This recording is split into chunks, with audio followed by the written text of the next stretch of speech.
Sot do shpjegojmë se si janë shpërdoruar të paktën 500 milion euro në 5 projekte të infrastrukturës që janë vërtetuar nga SPAK-u që janë afera korruptive. Fillojmë me të parën, Unazën e Madhe të Tiranës, që ka kushtuar deri tani 500 milion euro për 27 kilometra, duke e çuar koston në 18 milion euro për kilometër. Loti 2, që ka qenë segmenti i Astirit, u vërtetua me DH Albania që ishte një projekt korruptiv dhe u anullua, por në dosjen e re, del që dhe loti 3 është përcaktuar fituesi në dosjen e zëvendës kryeministres Balluku. Rruga Qaf-Ploç-Çukës, që ka kushtuar 260 milion euro për 43 kilometra me një kosto rreth 6 milion euro për kilometër. Kjo rrugë sot është e bllokuar, ka nisur që nga viti 2009 të ndërtohet dhe ende nuk ka përfunduar.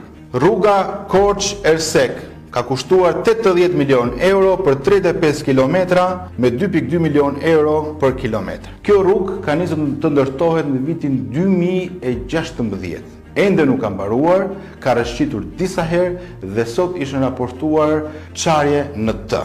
Tuneli Llogaras, 142 milion euro për 6 kilometra tunel, që i vete 23,6 milion euro kilometri për një tunel. Siç e kemi parë në dosjen e prokurorisë, tuneli është ndërtuar me mangësi të shumta duke e bërë të rrezikshëm dhe sot është i mbyllur dhe nuk mund të kalosh në të. Tuneli Kardhiqit ka kushtuar 15 milion euro për 1,3 kilometra dhe pamjet tregojnë që tuneli ishte bllokuar për një pjesë të ditës sepse kishin rrëshqitur dherat mbi të. Tani, këto projekte të pesta kanë kushtuar 997 milion euro, afërsisht 1 miliard euro. Dhe nëse i referohemi standardit europian të ndërtimit të rrugëve, ne do kishim kursyer të paktën 500 milion euro nëse ato do ishin tenderuar siç duhet, sepse në Evropë ndërtimi i një rruge fushore kushton nga 1,2 deri në 3 milion euro, një rrugë malore nga 3 deri në 6 milion euro dhe një rrugë urbane